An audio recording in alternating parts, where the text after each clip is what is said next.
So I knew that she was onto something here. There was no denying that the evidence that she had posted and uncovered showed that there was some type of something else going on. It wasn't just explosives. Now there may have been explosives in the building. You know, we had witness reports of this, but the explosives couldn't have done the damage. That was the main point. The explosives simply could not have done all the damage. Some people started talking about nuclear explosives in the towers. You may have heard this yourselves. Some people said, oh, you know, because of the level of devastation and because of the cancer, you know, a lot of the first responders and people near the scene got cancer, and that was as a result of the radiation. Yeah. But that didn't really add up because, as I later discovered, if you watch the towers coming down, if it was a nuclear explosion bringing them down, then where was the bright flash? Everyone knows what a nuclear explosion looks like. So people say, no, it was micro-nuclear explosives. Interesting. But then I started looking at the witness accounts. This was a later study that we'd started. And we looked from the New York Times website. They have a collection of 500 first responder witness accounts. And these are the people who went to the scene on 9/11. Some of them were there when the second quote-unquote plane hit, and they were there when the towers were actually destroyed. And you read those accounts, and in virtually none of them do you hear of loud explosions as the towers came down. Some of them say they heard them beforehand, but as the towers came down, there are no loud explosions. I read a number of accounts which said, you know, there's a rushing sound. They thought it was another plane coming. They thought it was a third plane that was coming. And so, if we had heard no loud explosions, then what brought the towers down? If it was some type of conventional explosive, then to bring, 2-quarter mile high buildings down, it's got to be some pretty large explosions doing that. Not to mention the Building 7 too. Yeah, Building 7, yes, exactly. And that was another thing. A lot of people said that Building 7 was a controlled demolition. And that's very much what it looks like.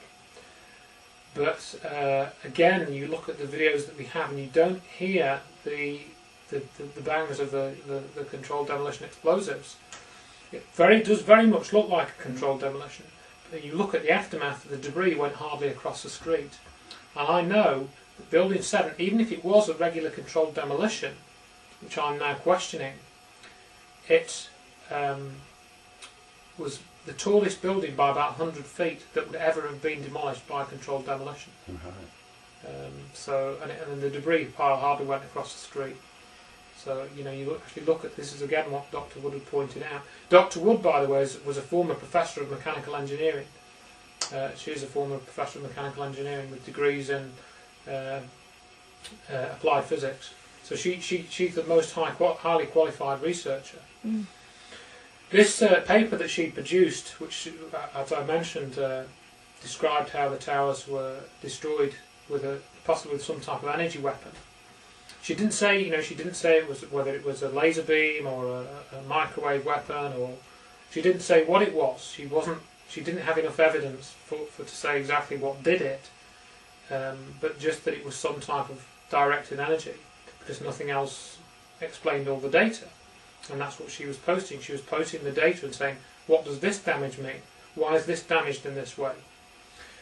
And this really created a split in the scholars group. And Steve Jones and a group around him, the primary other person called Dr. Greg Jenkins, who had done studies which were funded by the NSA, the National Security Agency. One of his projects was funded in part by the NSA, so he didn't sound like a good guy. They tried to say that this idea of a beam weapon being used, and they started calling it a ray beam from space. This was Steve Jones. He called it a ray beam from space. That wasn't Judy Wood's terminology. She used the Star Wars beam weapon. The point being, she called it the Star Wars beam weapon because of the SDI program, the Strategic Defense Initiative in the 80s, which was in the Reagan era, and there were a lot of energy weapon development went on then. And that's where she got the name from, which was, of course, was a recognised program. There's nothing wrong with calling it the Star Wars beam weapon because that's what the program was called in the 80s. That was the nickname that was given to Reagan's SDI program. So that's where she got it from. But then Steve Jones started calling it a ray beam from space, and they basically tried to debunk it. Yeah. The other evidence that Judy put on the table was the toasted cars. There were 1,400 cars which had these toasting effects. She described it as they were toast, as in history, but it also looked like they'd been burned. And some of these cars were a mile away from the World Trade Center, and yet the paintwork was peeled off, and all kinds of stuff. So what caused this damage? And immediately that she posted this evidence, within 2 weeks, somebody had posted a story that these cars were towed away from the World Trade Center to where they were found on FDR Drive, which is about a mile away. Right.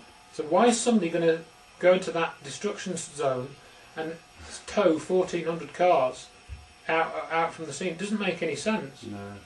But of course they maintain that this is what happened. So there were toasted cars which weren't explained. And so there was a very much concerted effort to debunk this work, which is why I knew it was important. Because when there is an effort to debunk stuff, as chemtrails are saying, you know you're onto something. But this really split the scholars group in half. I wrote an article about this, which I call the new 9/11 hijackers, because I could see that certain things were being set up to fail. And I knew that there was stuff going on behind the scenes with Judy Wood. Now, in March 2007, Judy Wood had filed what's called an RFC, which means a request for correction. American law allows you to question official bodies if they're putting out data which you think is invalid or faulty or incorrect. It's called the Data Quality Act, and this had been identified by an attorney called Jerry Leapart, who had contacted Judy following the NIST review. In December 2006 there was a review of the NIST report which for World Trade Center 7 which was being done, and Judy would have put this request for correction together soon after that to say, NIST, you produced this report of 10,000 pages, however many pages it was. Your report is fraudulent because you did not look at the data that shows that directed energy weapons were used to destroy the towers. In other words, the circular holes, the speed of destruction, the dustification, the toasted cars. She put all this evidence into a kind of framework, submitted that as a request for a correction to NIST, which meant that they had an obligation to review that request, and in essence she had the opportunity to get the report revised.